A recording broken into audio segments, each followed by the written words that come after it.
보시면은 아브라함이 그돈라오멜과 그와 연합한 왕들을 모두 쳐부수고 돌아오는 길에 두 왕을 만나게 됩니다. 한 명은 소돔 왕이었고 또 다른 한 명은 살렘 왕 멜기세덱이라고 성경은 말씀하고 있습니다. 살렘은 어디인가? 훗날 여기를 우리가 예루살렘이라고 부르게 됩니다. 아직까지는 예루살렘이라는 도시가 형성되기 전인데 그 땅에서 살렘 왕으로 있는 사람이 멜기세덱이라고 성경은 말씀하고 있습니다.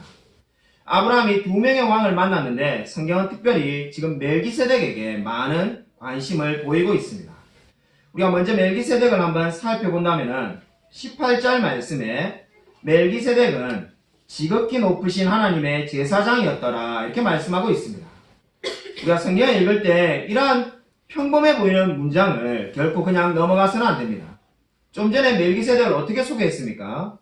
살렘 왕이라고 말을 하였습니다. 근데 지금은 하나님의 제사장이다 이렇게 말을 하고 있습니다.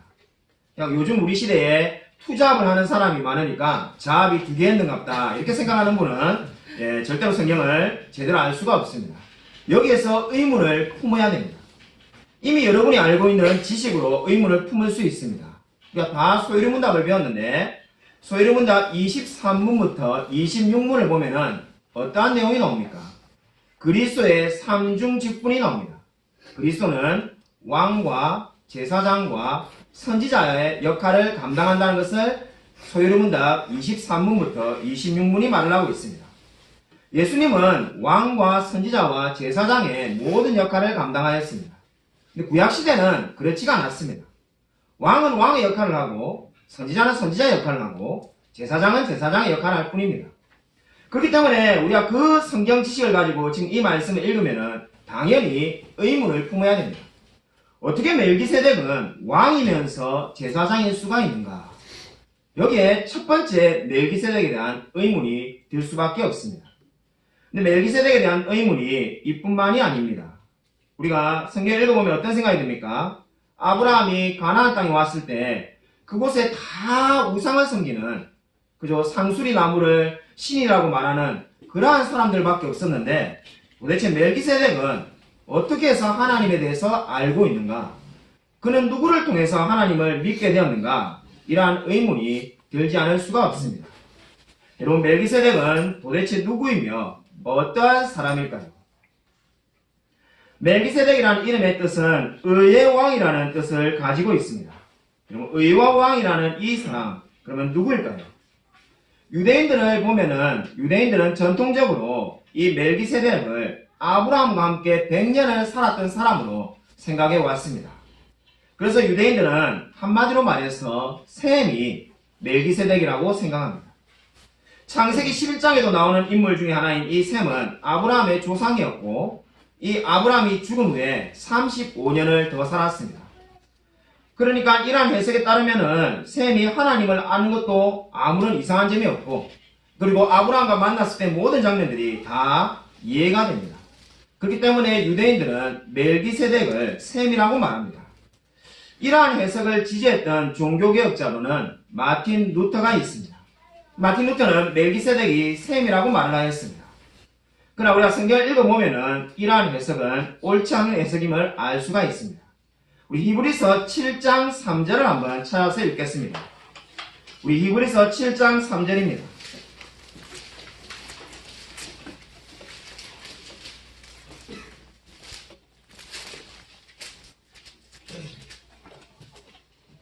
신약성경 359쪽입니다. 신약성경 359쪽 히브리서 7장 3절 우리 같이 한 목소리 읽겠습니다. 히브리서 7장 3절 신약성경 359면에 있습니다. 다 찾으신 여러분 같이 한 목소리 읽겠습니다. 네, 시작. 아버지도 없고 어머니도 없고 족보도 없고 실감한 날도 없고 생명의 끝도 없어 하나님의 아들과 닮아서 항상 제사장으로 있느니라. 아멘. 여러분 히브리서 7장은 지금 멜기세덱에 대해서 이야기를 하고 있습니다. 7장 1절에 멜기세덱은 이렇게 말씀하고 있죠. 그 멜기세덱이 그런데 어떻다는 겁니까? 아버지도 없고 어머니도 없고 족보도 없다 이렇게 말을 하고 있습니다. 그래서 지금 하나님의 아들과 닮아서 항상 제사장으로 있다 이렇게 말을 합니다. 이 말씀을 통해서 우리는 셈이 멜기세덱이 될 수 없음을 알 수가 있습니다. 왜냐하면 셈의 아버지가 누구였습니까? 노아였다는 것을 우리가 다 알고 있기 때문입니다. 그러므로 만약에 셈이 멜기세덱이라고 주장을 하면은 히브리서는 거짓말을 하고 있는 것밖에 되지 않습니다. 그렇다 보니까 초대 교부 중에 한 사람이었던 암브로시우스를 비롯하여서 현대 일부 주석가들은 이 멜기세덱을 예수 그리스도라고 주장하는 분들이 있습니다. 그러나 그 주장 역시 이 지금 히브리서 7장 3절과 정면으로 충돌할 수밖에 없습니다.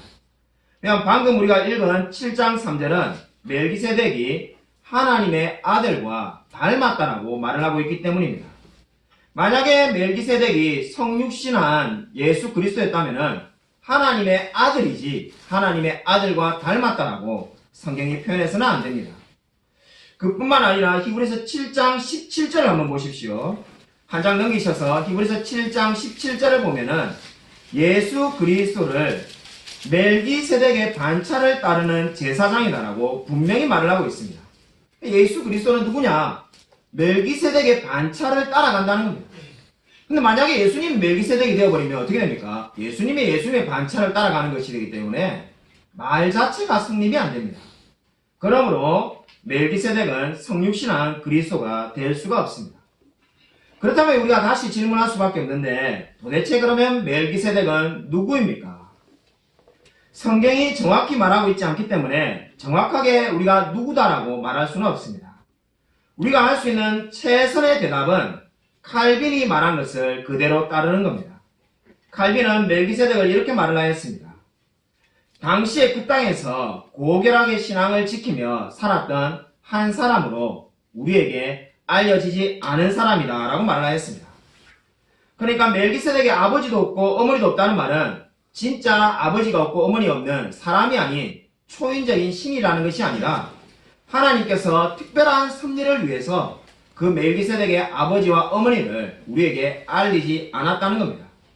근데 성경이 이름을 밝히고 있지 않지만은 분명히 멜기세덱은 사람이었고 하나님을 진실하게 섬기는 사람이었다라고 칼빈은 말하였습니다. 그 견해가 우리가 말할 수 있는 최상의 견해입니다. 멜기세덱은 하나님께서 모형으로 삼기 위해서 그리스도의 모형으로 삼기 위해서 의도적으로 우리에게 그 존재를 숨기게 하셨습니다. 우리가 멜기세덱에 대해서 그래도 알 수 있는 것이 있습니다. 그것은 무엇입니까? 바로 이 멜기세덱이 오실 그리스도의 예표로 지금 성경에서 등장한다는 겁니다. 아브라함이 지금 멜기세덱에게 예배를 드리며 11조를 드린 이유도 바로 이 멜기세덱이 오실 그리스도의 예표라는 것을 깨달았기 때문입니다. 종교개혁자 마틴 루터의 설교집을 읽어보면 독창적인 해석이 있습니다. 이 19절과 20절을 마틴 루터는 일종의 설교라고 생각합니다. 읽으면 읽을수록 이 마틴 루터가 굉장히 영적으로 탁월한 지적을 하였다는 생각이 듭니다. 비록 창세기에서는 지금 두 절로 짧게 나오고 있는 19절과 20절이지만은 이 19절과 20절은 마틴 루터는 1시간 이상 지속된 설교일 거라고 주장합니다. 그 이유가 무엇인가? 바로 지금 멜기세덱은 소돔 왕과 아브라함을 앉혀놓고 하나님의 말씀을 전하면서 일종의 예배를 드리고 있다는 겁니다. 요즘 현대로 말한다면은 우리 예배 가운데 믿는 사람만 앉아 있는 것이 아니라 믿지 않는 소돔 왕 같은 비그리스도인도 앉아 있었다고 주장하는 겁니다. 그래서 이 설교의 내용이 뭐가 될 수 있는가? 지금 이 아브라함을 통해서 전쟁을 이긴 것을 너희들이 보지 않았느냐라고 지금 소돔 왕에게 말을 하는 겁니다. 이 아브라함과 그와 함께하는 소수의 사람을 통해서 하나님께서 전쟁을 이기셨는데 바로 그분이 여호와 하나님이며 유일한 하나님이다라고 지금 말을 하고 있는 겁니다. 제가 이번 주에 읽었던 주석 가운데 하나는 이 19절과 20절에 대해서 이렇게 말을 하였습니다. 주님, 제가 멜기세덱이 이 소돔왕과 아브라함에게 전하는 말씀을 함께 듣고 있었다면 얼마나 좋았을까요? 자, 그 문장이 일주일 동안 계속해서 마음에 사로잡았습니다. 주님, 제가 이 멜기세덱이 하고 있는 설교를 그와 함께 듣고 있었다면 얼마나 좋았을까요? 말씀을 사모하는 사람이 이렇게 고백한 겁니다. 여러분, 그런데 이 창세기에 기록된 소돔왕은 지금 어떤 선택의 기로 가운데 있습니까? 정말 하나님을 믿을 것인가? 이 아브라함을 통해서 전쟁을 이기는 하나님을 믿을 것인가? 아니면은 그저 내가 원래 살던 대로 그저 하나님 없이 살아갈 것인가? 라는 선택의 기로 가운데 있었습니다. 저와 여러분도 마찬가지입니다. 우리는 성경에 기록되어 있는 아브라함의 이야기를 보고 여호와 하나님을 믿을 것인가를 선택해야만 합니다. 19세기 초에 영국에 엘리자베스 브라우닝이라는 유명한 여류 시인이 있었습니다.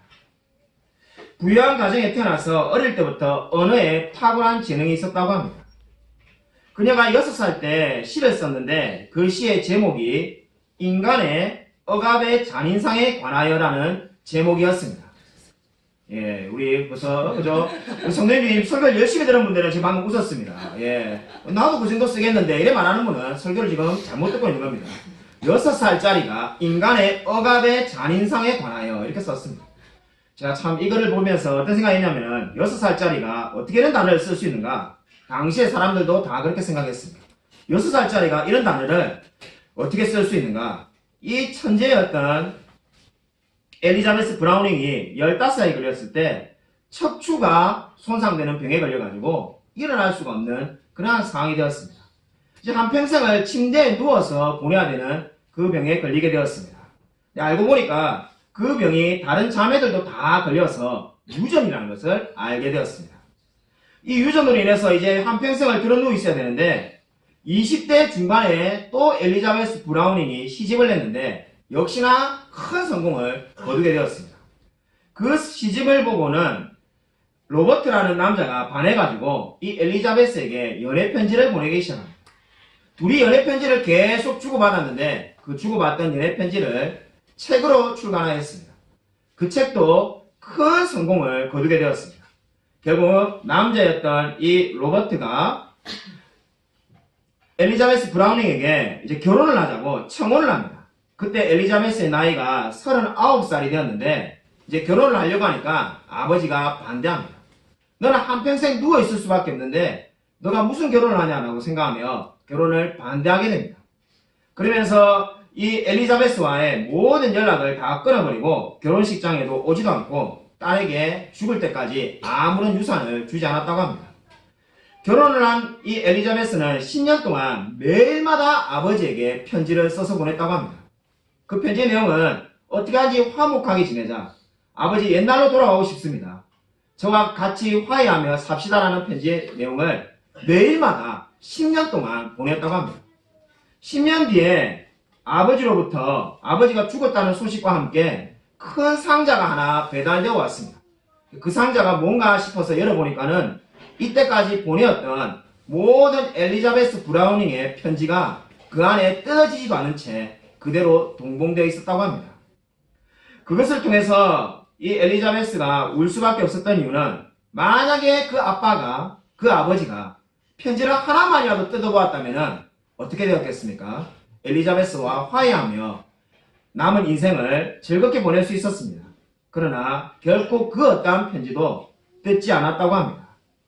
여러분, 성경이 무엇입니까? 성경은 하나님께서 인간에게 보내신 편지입니다. 근데 이 성경을 보지도 않고 읽지도 않는 사람은 결코 하나님과 화해할 수가 없습니다. 오늘 소돔왕이 바로 그렇게 되었습니다. 소돔왕에게 멜기세덱이 이 놀라운 전쟁의 의미를 말씀을 해주었지만은 소돔왕은 전혀 믿지를 않았습니다.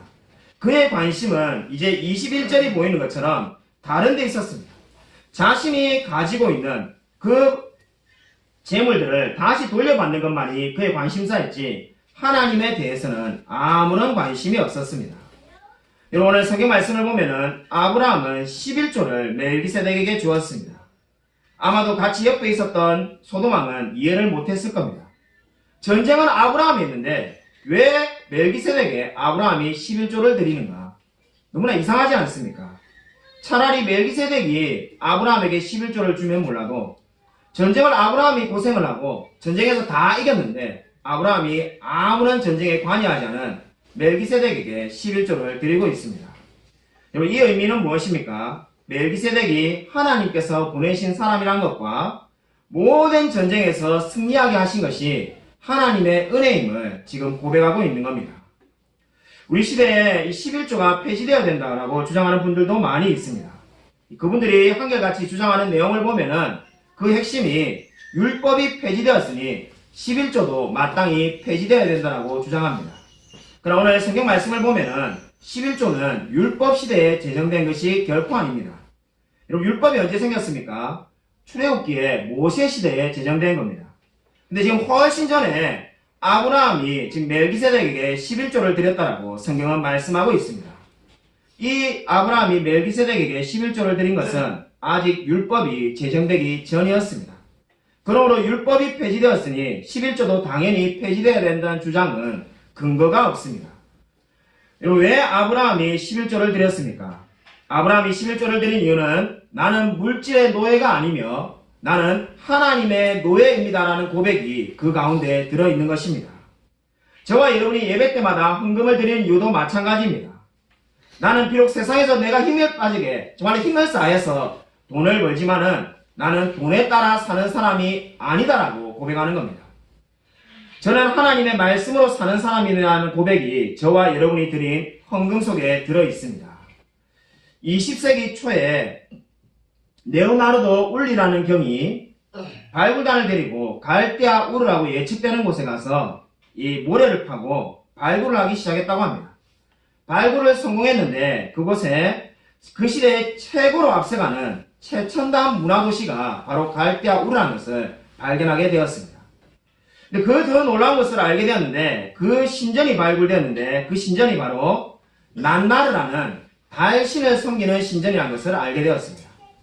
그래서 이 발굴 작업으로 알게 된 것은 아브라함과 그 가족들이 달을 섬기는 사람이라는 것을 알게 되었다고 합니다. 그러니까 원래 아브라함은 어떤 사람이라는 겁니까? 달을 섬기는 사람이었는데 지금 하나님께서 가나안으로 부르셔서 이제 모든 전쟁을 바로 하나님께서 이기게 하셨다는 그러한 고백을 하는 사람으로 지금 만들었다라고 성경은 말씀하고 있습니다. 여러분, 우리 21절 말씀을 함께 한번 읽겠습니다. 우리 21절 말씀 함께 읽겠습니다. 네, 시작. 소돔왕이 아브라함에게 이르되 사람을 내게 보내고 르rum은 내가 가지라. 21절 말씀은 소돔왕 베라가 어디에 관심을 두는지를 보여주고 있습니다. 소돔왕은 영적인 멜기세덱의 말씀에는 전혀 관심이 없고 그는 자신의 재산에 대해서만 관심이 있었습니다. 소돔왕 베라의 그의 모든 재산이 연합군에게 빼앗겼고 연합군이 가지고 있는 모든 것을 지금 아브라함이 가지고 있습니다. 한마디로 말해서 지금 아브라함이 가지고 있는 모든 노획물은 원래는 소돔왕 베라의 것이었습니다. 근데 고대법을 보면은 이 모든 것이 다 이제 아브라함의 것이 될 수밖에 없습니다. 그래서 소돔왕은 그 중에 일부라도 건지고자 하는 마음으로 지금 협상하는 마음으로 21절과 같이 제안을 하는 겁니다. 사람은 내게 보내고 물품은 너가 가지라. 이 말이 무슨 말입니까? 너 혼자 다 차지하지 말고 적당히 나에게 돌려달라는 겁니다. 근데 이러한 제안은 아브라함에게 큰 유혹이 될 수밖에 없습니다. 왜냐하면 먼저 물품을 가지면 아브라함은 부자가 됩니다. 그리고 사도함을 돌려보내면 어떻게 됩니까? 그는 관대한 사람으로 고대 근동에 이름을 날리게 될 것입니다. 그러니까 지금 이 소돔왕의 제안은 아브라함에게 두 가지를 한꺼번에 가져다 주는 겁니다. 아브라함은 부자도 되면서 동시에 관대함을 베푼 너그러운 사람이 될 수 있는 겁니다. 쉽게 말하면 돈도 벌고 명예도 얻는 것이 지금 소돔왕이 말하는 제안이었습니다.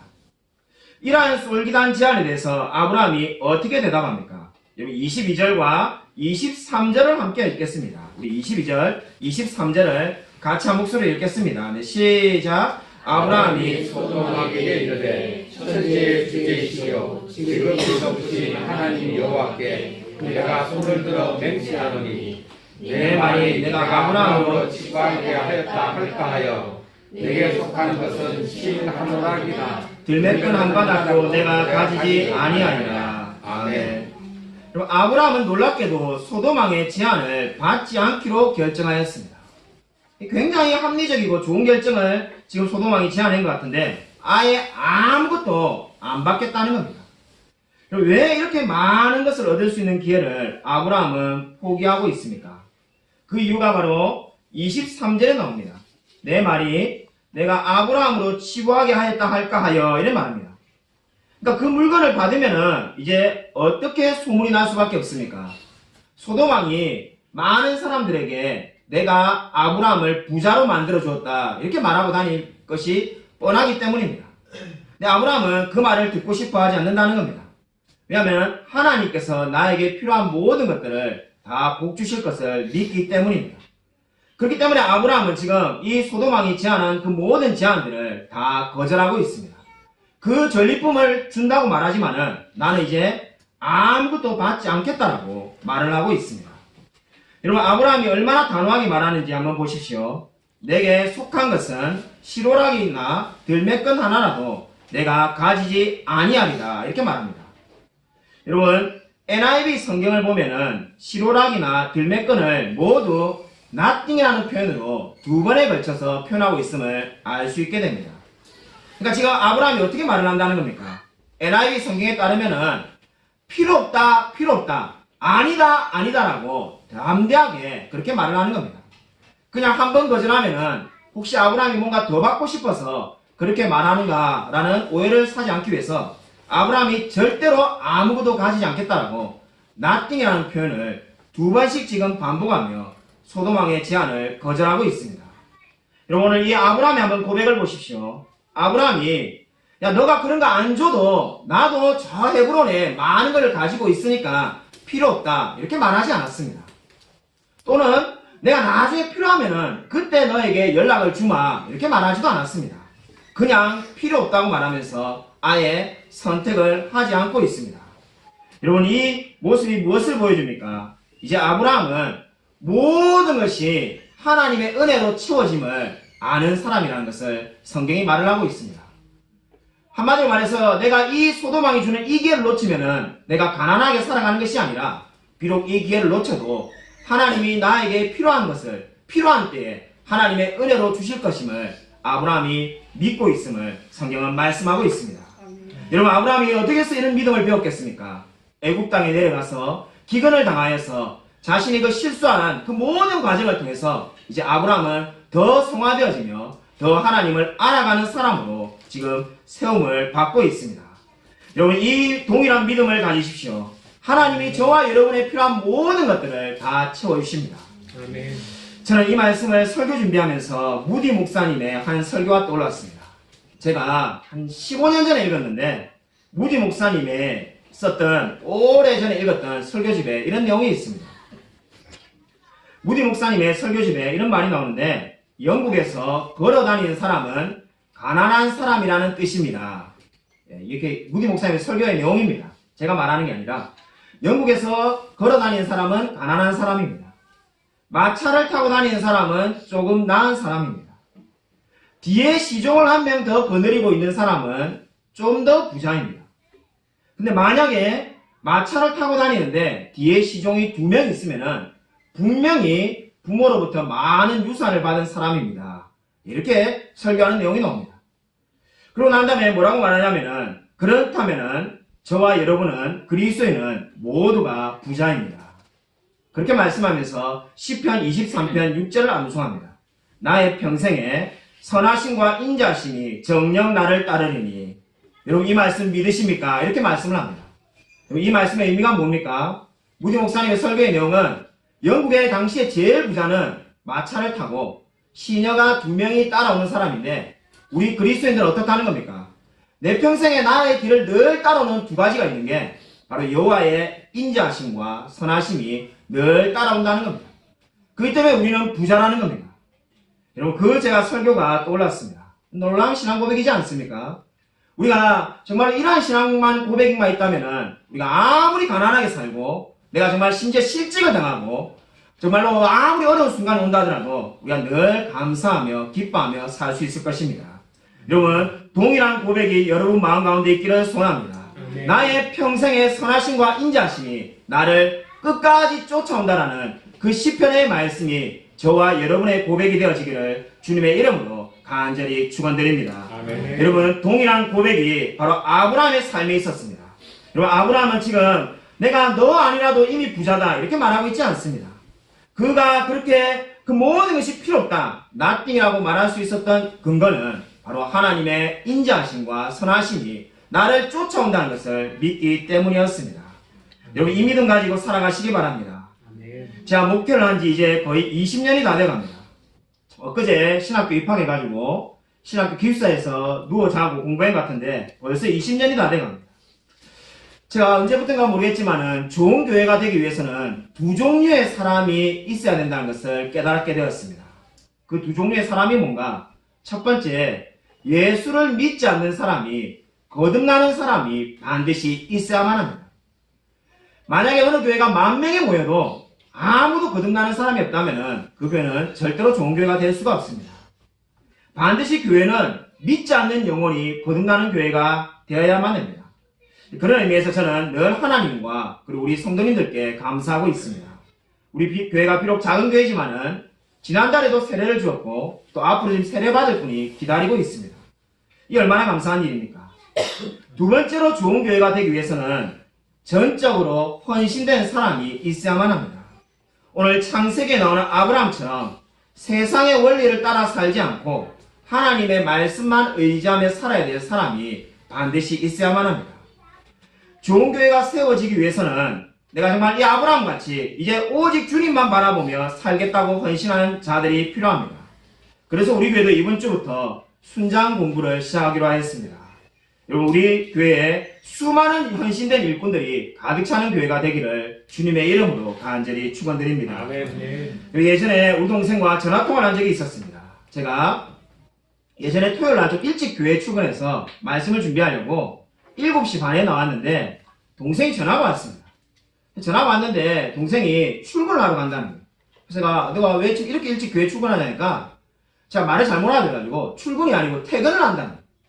교회에서 왜 퇴근하냐, 새벽기도 드렸냐니까 아침 6시에 성경 공부를 했다는 거예요. 제가 그때 좀 정신이 없어서 말을 잘못 들었는가 이런 생각이 있더만은 그게 아니고 아침 6시에 성경 공부를 하고 7시 반에 끝나서 집에 아침 먹으러 간다는 거예요. 그래서 제가 너무나 놀라가지고 아니 성경 공부를 어떻게 오전에, 그것도 토요일 오전에 할 생각을 다 했냐 하니까 한 성도님이 매일 10시에 퇴근하는데 그러니까 평일날 성경 공부를 할 수가 없고 토요일도 출근하니까 그분이 자기에게 찾아와서 목사님만 시간이 된다면은 제가 토요일 아침에 성공부를 하고 싶습니다. 이렇게 말을 했다는 거예요. 솔직히 우리 동생이 6시에 성공부하고 싶은, 가르치고 싶은 마음은 전혀 없지만은 그렇게 간절히 하고 싶다니까 이제 하게 된 거죠. 해보니까 이제 우리 동생이 더 힘든 거예요. 이분은 뭐 배우고 싶어서 간절하니까는 그 시간에 배우는 것만 어디냐. 하다 보니까 이제 우리 동생이 은혜를 받아가지고 그날 집에 가면서 제게 전화한 거죠. 자기가 가르쳐 보니까 아침 일하기 너무 힘들었지만은 너무 은혜가 넘치더라 이렇게 말을 하였습니다. 부러우면 지는 건데 솔직히 그때 너무 부러웠습니다. 왜냐하면 그때 우리 교회 성도님이 우리 5명밖에 없을 때였기 때문에 너무 부러웠습니다. 그래서 주님 저도 그런 때가 있으면 좋겠습니다. 이렇게 제가 생각하고 기도했었는데 자, 이번 주에 우리 교회 한 성도님이 2주간 휴가를 얻었다고 해가지고 매일 교회 와서 성공부를 하겠다 해가지고 지금 매일 교회 와서 성공부를 제가 가르쳤습니다. 다음 주에도 내일 월요일도 나와서 제가 가르쳐야 됩니다. 그거 공부를 같이 하고 있다 보니까 그때 그 일이 생각났습니다. 내가 그때 참 부러워했고 그때 기도했었는데 지금 저도 그렇게 정말로 지칠 만큼 사람들을 가르치는 그러한 목회자 되고 싶습니다. 이렇게 기도했는데 기도가 결국은 응답이 되는구나 그러한 생각을 이번 주에 가지게 되었습니다. 여러분, 제가 이번 주에 그 성도님 가르치면서 처음에 그냥 그분이 시간이 되니까 배우러 나왔다 이렇게 생각했습니다. 근데 가르치다 보니까는 그분이 어딘가 놀러를 가도 되고 만나지 못한 사람을 만나도 되는데 아니면 그냥 심지어 그냥 잠을 좀 더 자도 되는데 그 시간에 나와서 공부하는 것이 참 귀한 일이다라는 생각을 가지게 되었습니다. 그래서 제가 마음에 큰 감동을 받았습니다. 여러분, 헌신이라는 것이 무엇입니까? 우리 헌신이란 말 정말 많이 쓰고 우리 교회에서는 헌신 예배 아직 한 번도 안 드렸습니다만은 다른 교회 가면은 뭐 남전도의 헌신 예배, 여전도의 헌신 예배, 교사 헌신 예배, 헌신 예배만 해도 1년에 10번씩 드리는데 여러분, 헌신이 뭡니까? 헌신이라는 것은 내가 하나님의 영광을 위해서 할 수 있는 일을 하는 것입니다. 하나님이 저와 여러분에게 할 수 없는 일을 요구하지 않습니다.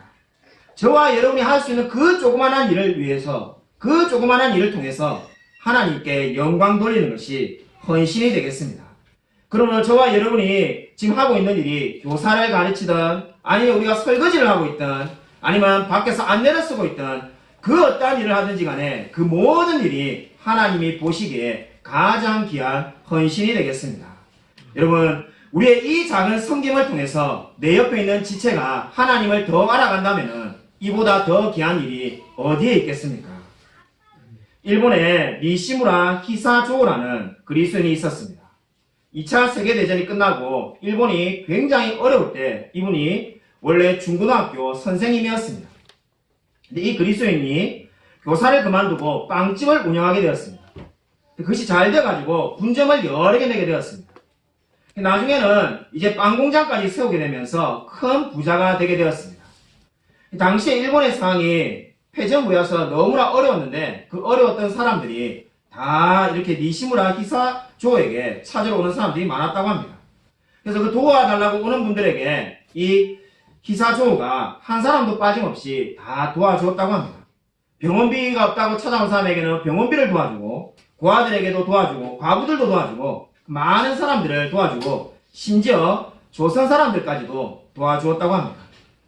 훗날 이 니시무라 히사조가 죽어서 장례식을 하게 되었는데 이 장례식에 참석한 사람이 무려 800명이었다고 합니다. 이 모든 800명의 거의 대부분의 사람들이 니시무라 히사조에게 은혜를 입은 사람들이 찾아온 겁니다. 이 사람들이 그냥 우는 정도가 아니라 다들 소리를 내면서 너무나 슬프게 울었다고 합니다. 왜냐하면 그들이 사랑의 빛을 졌기 때문입니다. 니시무라 히사조가 평생에 늘 입버릇처럼 하던 한마디가 있었다고 합니다. 그 말이 무슨 말인가? 내가 알게 된 사람은 모두가 나의 책임이다. 내가 알게 된 사람은 모두 나의 책임이다. 그 마음을 가지고 니시무라 히사조가 한평생을 남을 도우며 살았다고 합니다. 여러분, 저는 이 말이 제일 마음에 와닿았습니다. 내가 알게 된 사람은 모두 나의 책임이다. 그럼 저와 여러분이 세상 모든 어려움들을 다 해결할 수는 없습니다. 그러나 하나님께서 섭리를 가지고 저와 여러분에게 만나게 하신 우리 넘치는 에게 공동체 또는 나의 아파트의 옆에 사는 이웃 또는 내가 직장에서 만나는 그 동료들 바로 그 사람들이 하나님께서 우리에게 붙여주신 나의 책임이 있는 것을 성경은 말씀하고 있습니다. 여러분은 그들의 영혼을 위해서 무엇을 하고 있습니까? 하나님께서 나로 하여금 알게 하신 그 영혼들을 위해서 우리가 울며 기도하며 헌신하며 살아야 하지 않겠습니까? 오늘 아브라함은 전적으로 하나님께 헌신된 사람이었습니다. 그는 이제 세상의 원리대로 살지 않고 하나님만 바라보며 삶을 살아가기로 다짐하고 있습니다. 저와 여러분의 삶을 지탱하는 영적인 원리가 무엇입니까? 오직 하나님의 말씀으로 말씀이 가나안 데까지 가고 멈추라는 데서 멈출 수 있는 사람으로 살아가고 있습니까? 아무쪼록 세상의 논리로 살지 않고 하나님의 말씀을 따라 살아가는 이 아브라함의 삶을 닮아서 저와 여러분도 늘 하나님만 닮아가는 사람이 되어지기를 주님의 이름으로 간절히 축원드립니다.